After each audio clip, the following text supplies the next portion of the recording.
Bonjour à tous, c'est Pierre-Alexandre pour Technoïd. Aujourd'hui, on va faire le déballage du Vernet Apollo Light fraîchement reçu.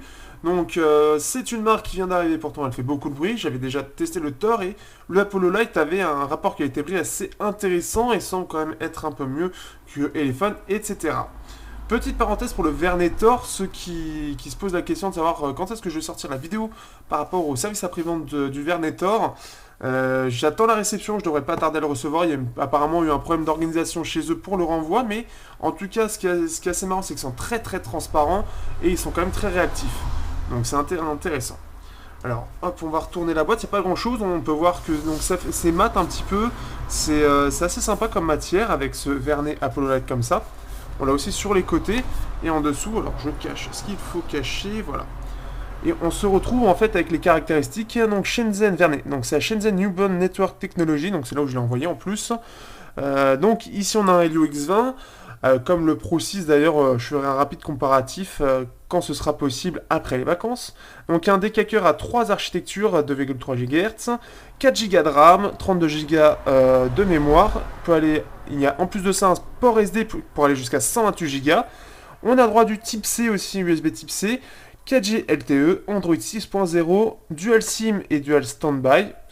On a un droit, donc c'est une tablette de 5.5 pouces en Full HD de chez Sharp, un écran IGZO, donc équivalent au LTPS par exemple qu'on a sur les OnePlus, donc 1 et 2, ou équivalent encore à je sais plus quelle technologie, mais en tout cas c'est pas mal du tout, c'est fait pour surtout l'économie d'énergie. Une caméra de 16 mégapixels, donc un Samsung S5 IV 3P3 qu'on a aussi sur la Redmi Note 3 Pro, donc avec un autofocus ultra rapide. On peut enregistrer en 4K, mais apparemment il y a des mises à jour qui fait que ça le désactive, pour des raisons je pense de chauffe.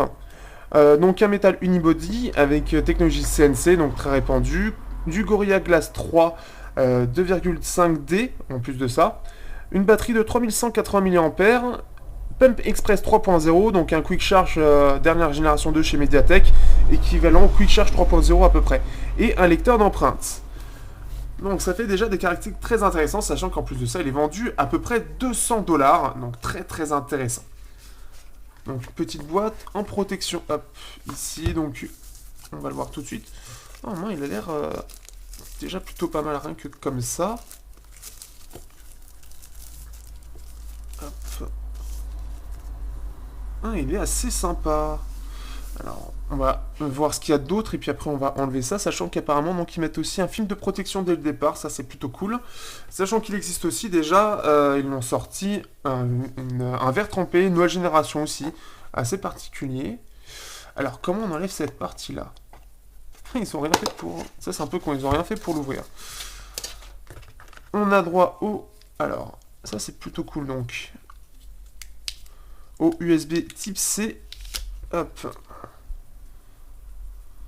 Donc un type C qui a l'air de qualité en tout cas. Donc il est un peu neutre mais semble de qualité. Il n'y a pas écrit Vernet dessus.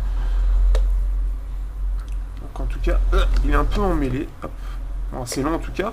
Donc ça c'est plutôt cool. On a droit à Vernet. Donc ils mettent justement donc, sur le site pour avoir...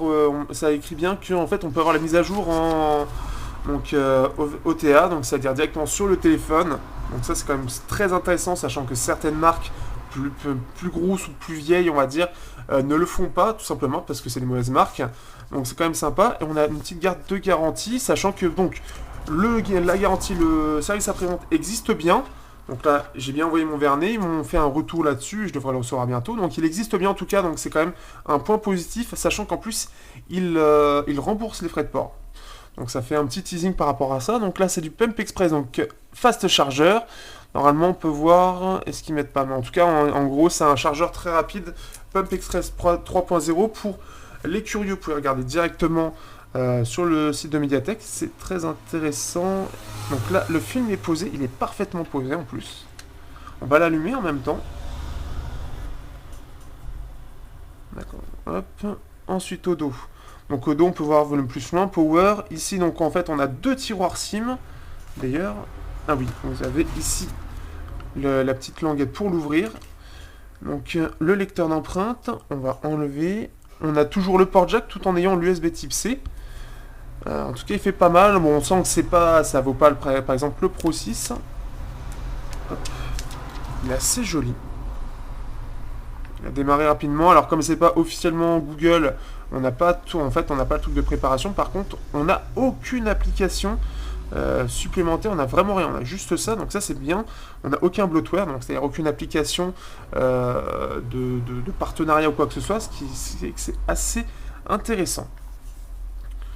Donc, ce qui fait qu'en plus, bon là, après il y aura le lecteur d'empreintes, donc ça mériterait de voir ça. Donc voilà un petit peu la bête avec le lecteur d'empreintes.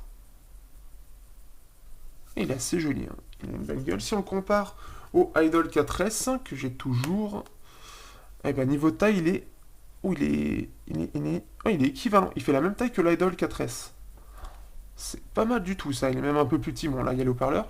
Il est même un peu plus petit, mais il fait la même taille. Pour le prix, c'est pas mal du tout. Face au Pro 6, forcément, bah là, le Pro 6, il est plus petit puisque c'est du 5.2. Mais en tout cas, il est bien optimisé niveau espace. Il fait bien dans les mains. Alors, ça manque un petit peu, peut-être,